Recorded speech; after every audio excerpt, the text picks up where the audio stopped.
एक बात हमेशा याद रखना, हर लड़ाई जीतने के बाद खत्म नहीं होती। कभी कभी असली लड़ाई आपके जीतने के बाद शुरू होती है। क्योंकि जिस इंसान को आपने आज हरा दिया है, हो सकता है कल वही इंसान पहले से ज्यादा ताकतवर होकर आपके सामने खड़ा हो जाए, और तब आपको एहसास हो कि आपने उसे हराया जरूर था, लेकिन पूरी तरह खत्म नहीं किया था। यही बात रॉबर्ट ग्रीन अपनी किताब द 48 लॉज ऑफ पावर के 15वें नियम में बताते हैं। क्रश योर एनिमी टोटली, यानी अपने शत्रु को पूरी तरह कुचल दो। अब पहली नजर में यह कानून काफी खतरनाक लगता है, लेकिन रुकिए, इसका मतलब हर किसी को नुकसान पहुंचाना नहीं है। इसका मतलब बदला लेना भी नहीं है, और न ही इसका मतलब यह है कि जो व्यक्ति आपसे असहमत है उसे अपना दुश्मन समझ लो। इस कानून के पीछे असली विचार है, अगर कोई व्यक्ति वास्तव में आपका दुश्मन बन चुका है तो उसे आधा अधूरा हराकर न छोड़ें, क्योंकि अधूरी हार कई बार भविष्य की बड़ी समस्या बन जाती है। इसे एक छोटी सी कहानी से समझते हैं। एक राज्य में दो शक्तिशाली सेनापति थे। दोनों एक दूसरे के विरोधी थे। एक दिन उनके बीच युद्ध हुआ। पहले सेनापति की सेना मजबूत थी। उसने दूसरे सेनापति को हरा दिया। दूसरा सेनापति पीछे हट गया। पहले सेनापति ने सोचा, मैं जीत गया। उसने अपनी सेना वापस बुला ली, जश्न मनाया और अपने विरोधी के बारे में सोचना बंद कर दिया।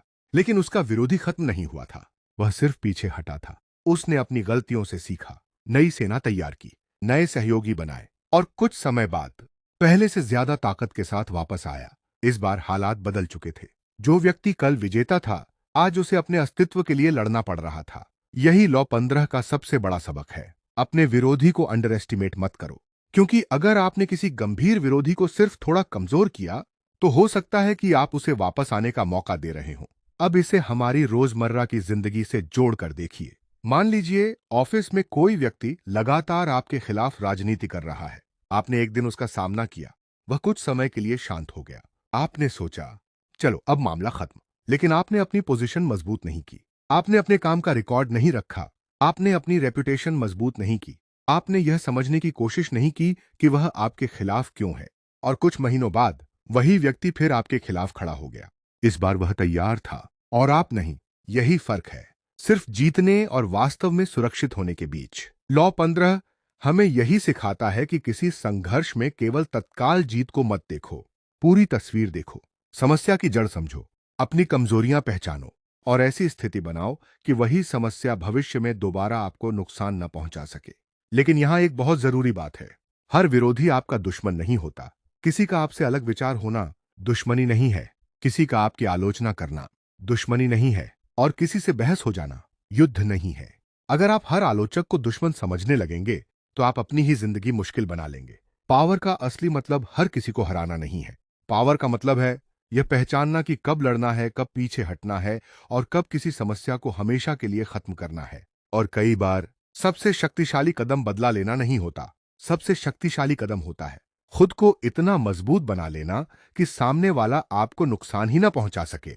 मान लीजिए कोई व्यक्ति आपकी सफलता से जलता है। आप उससे लड़ सकते हैं, उसके खिलाफ बातें कर सकते हैं, या फिर आप अपने काम को इतना मजबूत कर सकते हैं कि उसकी बातें आपके ऊपर कोई असर ही न डालें। यही असली पावर है, क्योंकि जब आपकी पोजीशन मजबूत होती है तो आपको हर छोटी लड़ाई लड़ने की जरूरत नहीं पड़ती। अब इस कानून का एक और महत्वपूर्ण पहलू समझिए। कई बार इंसान अपने दुश्मन से ज्यादा अपने अहंकार से हारता है। वह एक छोटी जीत हासिल करता है और सोचता है, अब मुझे कोई नहीं हरा सकता। यहीं से उसकी गलती शुरू होती है, क्योंकि जीत के बाद आने वाला ओवर कॉन्फिडेंस कई बार हार से भी ज्यादा खतरनाक होता है। इसलिए जब आप जीतें तो जश्न जरूर मनाइए, लेकिन अपनी सतर्कता मत खोइए।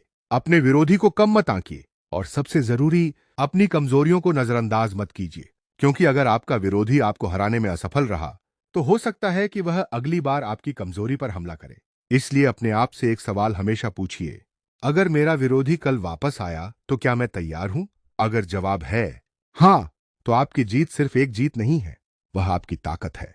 लेकिन अगर जवाब है मुझे नहीं पता, तो शायद आपकी जीत अभी अधूरी है। और यही कारण है कि लॉ 15 इतना महत्वपूर्ण है। यह हमें सिखाता है कि समस्या को केवल दबाना नहीं है, उसे समझना है। विरोधी को केवल हराना नहीं है, उसके दोबारा नुकसान पहुंचाने की संभावना को समझना है। और सबसे बढ़कर भावना से नहीं, रणनीति से काम करना है। तो अगली बार जब आप किसी संघर्ष में जीतें, एक पल रुकिए, खुद से पूछिए, क्या यह लड़ाई सच में खत्म हो चुकी है? अगर जवाब हां है तो आगे बढ़ जाइए, लेकिन अगर समस्या अभी भी जिंदा है तो सिर्फ जीत का जश्न मत मनाइए। अपनी अगली चाल के बारे में सोचिए, क्योंकि पावर की दुनिया में सबसे खतरनाक गलती अपने दुश्मन को हराना नहीं है। सबसे खतरनाक गलती है उसे यह मौका देना कि वह वापस आ सके। यही है the 15th law of power. और शायद इस पूरे कानून की सबसे बड़ी सीख सिर्फ इतनी है, जीतना अच्छी बात है, लेकिन ऐसी जीत हासिल करो जिसे कल कोई पलट ना सके।